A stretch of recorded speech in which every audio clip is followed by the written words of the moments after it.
গণেশায় ওম গণেশায় ওম গণেশায় ওম বিষ্ণু ওম বিষ্ণু বিষ্ণু পব দিলি কিমা চরণ কৃষ্ণনে সত্য গৌনায় কৃতি করেছে।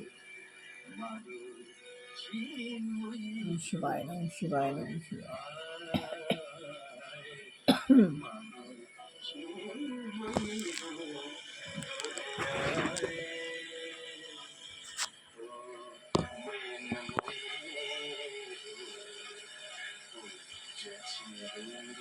ওম শান্তি ওম শান্তি।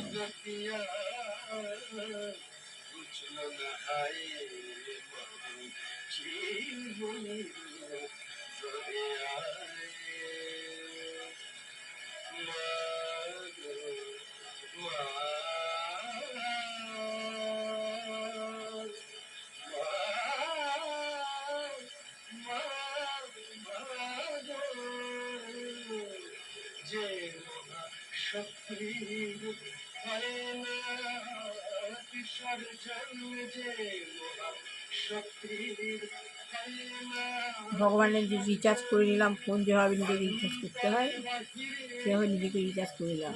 শ্রী গুরুদয় গুরুদেব গবেষণা পরামর্শ দেওয়া শ্রী গুরু মিশে শ্রী গুরু শ্রী গুরু।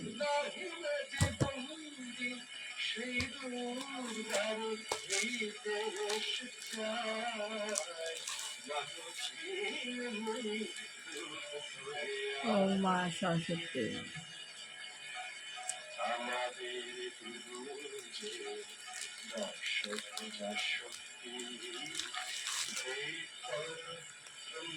শ্রী লক্ষ্মী দেবায়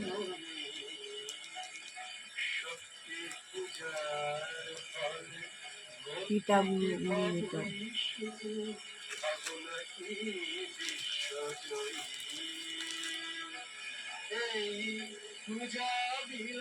সাই বাবা।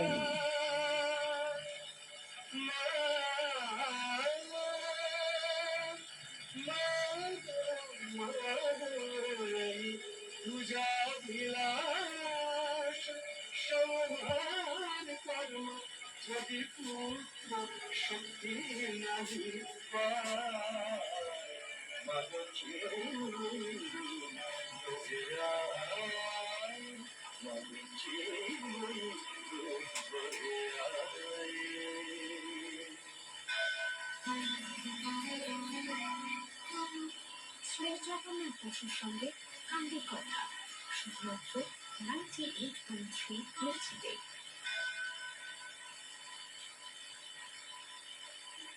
এমন একটি ভালোবাসা যা সকলকে কল্যাণ স্পর্শ দিতে পারে, সকলের মঙ্গল করে, সকলের কল্যাণ করে।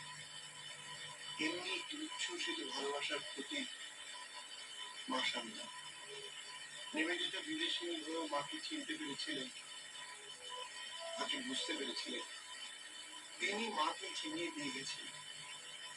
সেই জন্যই তিনি বলেছিলেন, আমার সর্বদাই মনে হয় ভারতীয় নারী রাজনীতি সম্বন্ধে মা সর্বদাই হচ্ছেন শ্রীরামকৃষ্ণের শেষ কথা, ফাইনাল ওয়ার্ড। তিনি সঙ্গে সঙ্গে আরেকটি প্রশ্ন রেখেছেন, তিনি কি প্রাচীন আদর্শের শেষ প্রতিনিধি না নতুন আদর্শের অগ্রদূত? তিনি দুটোরই সমন্বয়ী মা আমাদের। একদিকে তিনি যেমন মানবীয় দেবী, আর একদিকে প্রাচীন আদর্শ নতুন আদর্শে আদর্শায়িতা মা। সেই মা সকলের মস্তকে তার সেই শান্তি বাণী, তার সেই আশীর্বাদ বর্ষণ করে চলেছেন। তাই না আমরা আজও বেঁচে আছি এই যুগে, যেখানে আমাদের সমাজ সংসার ক্ষত বিক্ষত হয়ে যাচ্ছে। আমরা সবাই একেবারে মরিয়ে। তুমি জানি একটা কথা, কিন্তু আমরা জানি আর কেউ না থাক, আমাদের একজন মা আছে।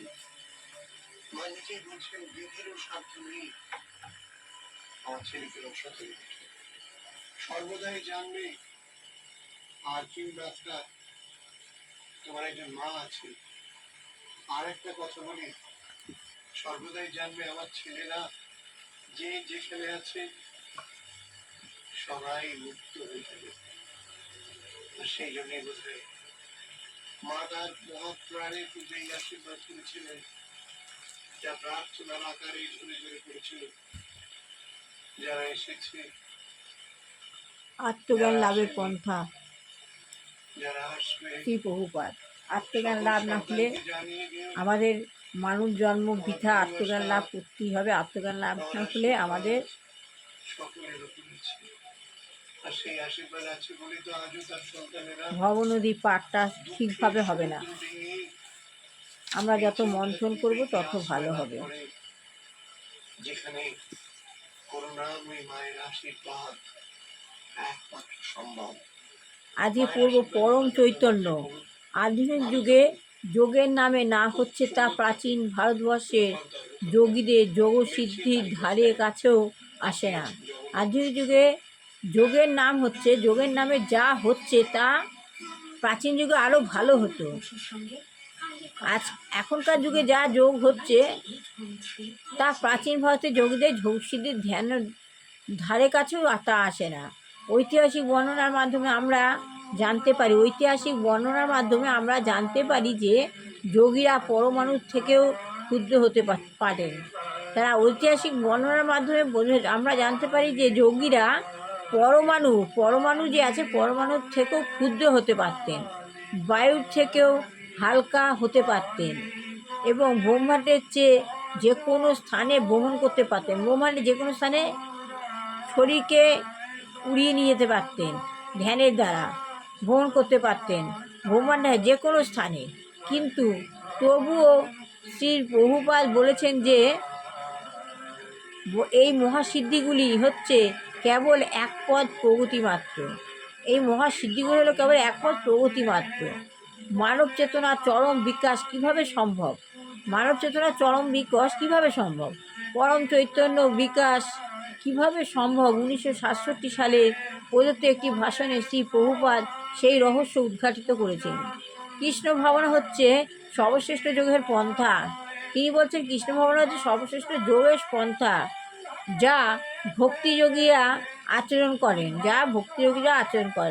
ভগবদ্গীতায় শ্রীকৃষ্ণ যোগের যে পন্থা বর্ণনা করেছেন এবং পতঞ্জলি তার যোগসিদ্ধ যে যোগের নির্দেশ দিয়েছেন তা কিন্তু আধুনিক যুগে বিশেষ করে পাশ্চাত্য দেশগুলিতেও যে হঠযোগে অনুশীলন হচ্ছে তা থেকেও সম্পূর্ণ ভিন্ন।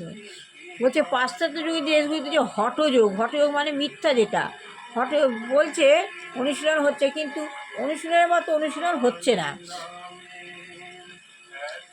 তা থেকে সম্পূর্ণ ভিন্ন।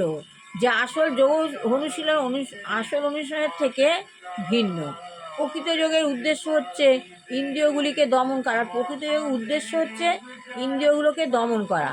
আমাদের যে ইন্দ্রিয় আছে সেই ইন্দ্রিয়গুলোকে দমন করা, সংযম করা, রিপুগুলোকে সংযম করা।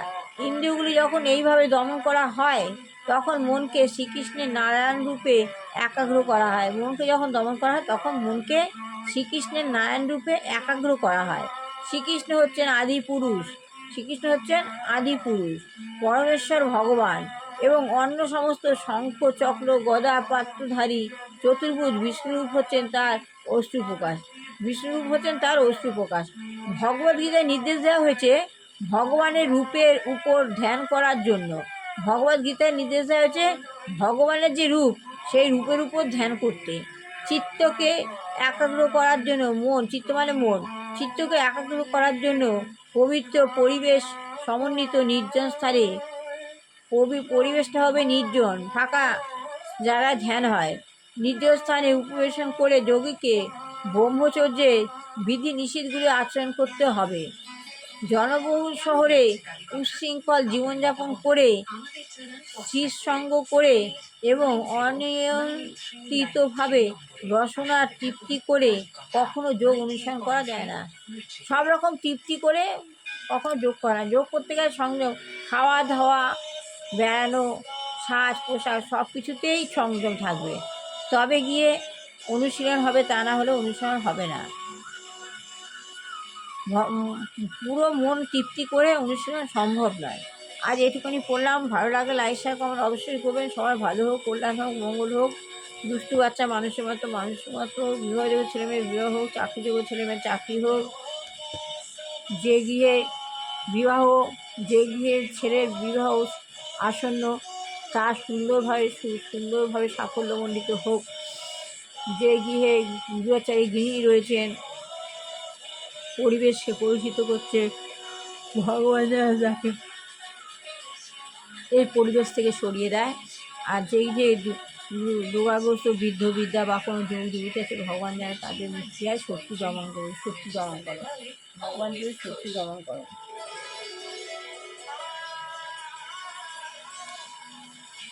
হরে কৃষ্ণ কৃষ্ণ কৃষ্ণ হরে হরে, হরে রাম রাম রাম হরে হরে, হরে কৃষ্ণ কৃষ্ণ হরে হরে, হরে রাম রাম হরে হরে, হরে কৃষ্ণ কৃষ্ণ কৃষ্ণ হরে হরে,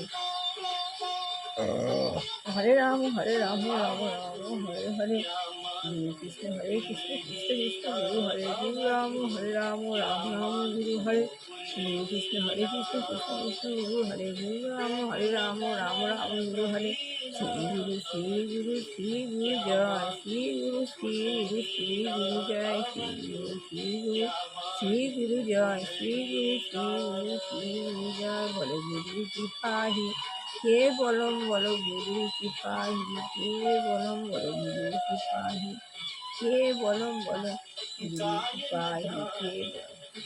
আজকে মতো শেষ করলাম, আগামী